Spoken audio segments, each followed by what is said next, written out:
मुझे मांग संख्या 3031 जनजाति क्षेत्र विकास एवं सामाजिक न्याय एवं सुरक्षा अधिकारिता पे बोलने का मौका दिया, इसके लिए आपका बहुत बहुत आभार।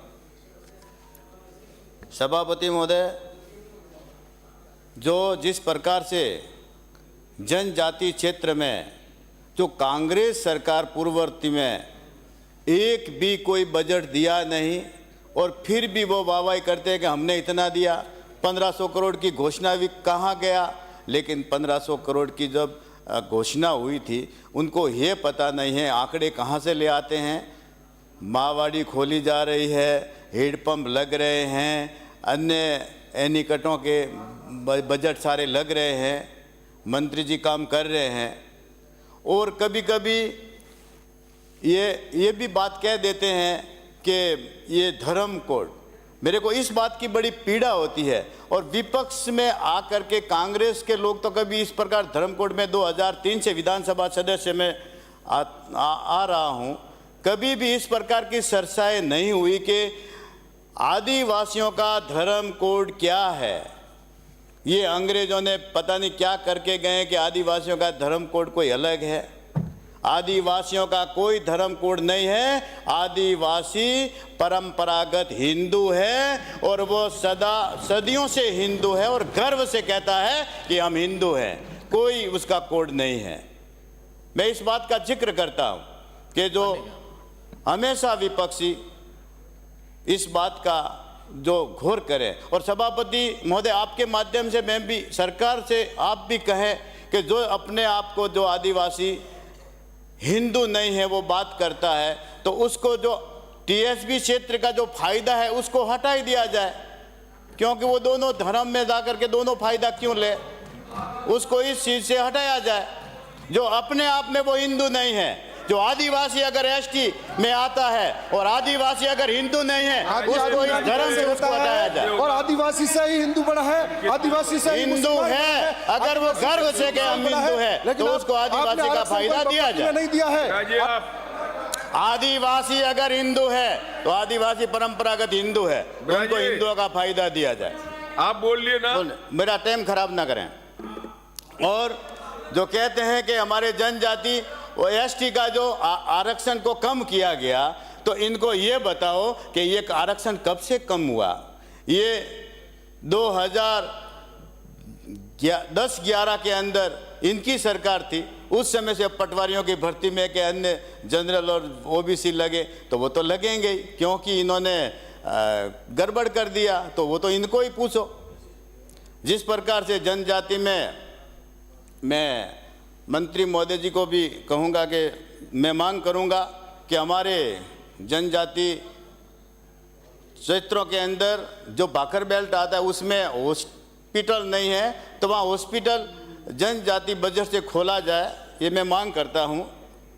और जिस प्रकार से मैं अब जो सामाजिक अधिकारिता पे बात करूँगा कि जिस माउंट आबू के अंदर जनजाति एक हॉस्टल है, सावित्रीबाई फुले कन्या छात्रावास, उसमें मंत्री जी हमारे जब से वो बना है 12-13 के अंदर शायद बना होगा, तो उसमें एक हॉस्टल के अंदर रसोई घर, उसका वार्डन का रहने का निवास और वो नहीं है, उसको पर्याप्त पूरा किया जाए, उसमें बजट दे करके।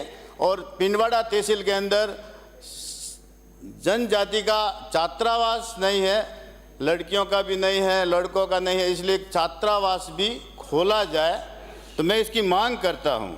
और माननीय यशस्वी मुख्यमंत्री महोदय भजनलाल जी शर्मा जी, वित्त मंत्री महोदया दया कुमारी जी और सामाजिक न्याय एवं अधिकारिता विभाग मंत्री अविनाश जी गहलोत और हमारे जनजाति के मंत्री बाबूलाल जी के लिए 2 शब्द कहना चाहूँगा कि आप दिवाली बनकर तम को दूर करो तो हम होली बनकर बिछड़े हृदय मिला देंगे। जिस प्रकार से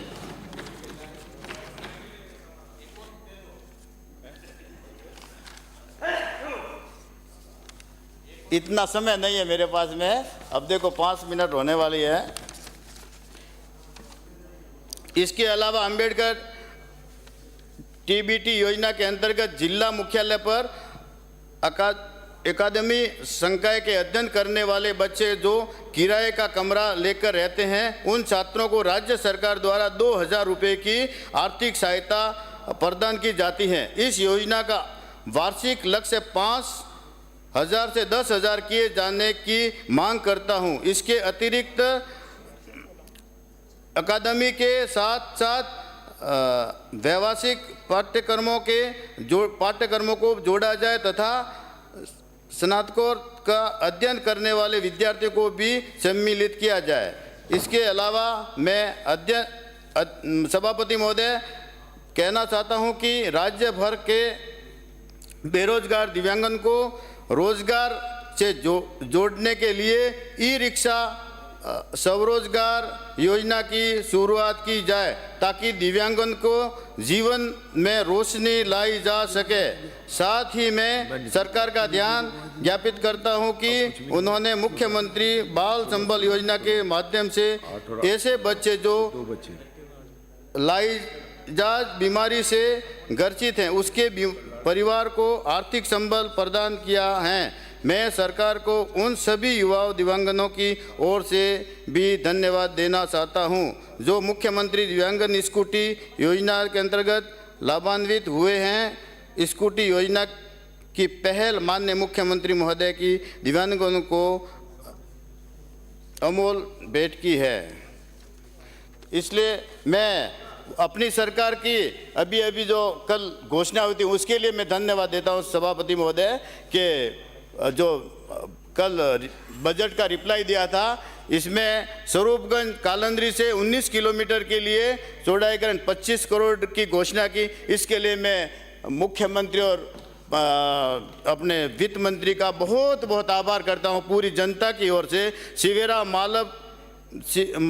मालनू का 4 किलोमीटर 6.5 करोड़ रुपए की लागत लगाने की घोषणा की है। पिंडवाड़ा से गड़िया 5.5 करोड़ 30 लाख की घोषणा हुई है और असपुरा कालंद्री एक पुल का 8 करोड़ का घोषणा हुई है और मार्कंडेश्वर जी महादेव जी का मंदिर है पर्यटक स्थल के लिए विकसित करने की भी अभी घोषणा हुई है। कल माउंट आबू की घोषणा गोल्फ कोर्स एवं पोलो ग्राउंड का रिवाइवल किया जाएगा। इसमें माउंट आबू का पर्यटनों का वृद्धि भी होगी। इसलिए माउंट आबू का बहुत बहुत और पूरे पिंडवाड़ा आबू की जनता की ओर से मैं आभार व्यक्त करता हूं और मेरे को आपने बोलने का मौका दिया इसके लिए बहुत बहुत धन्यवाद। जय जय भारत।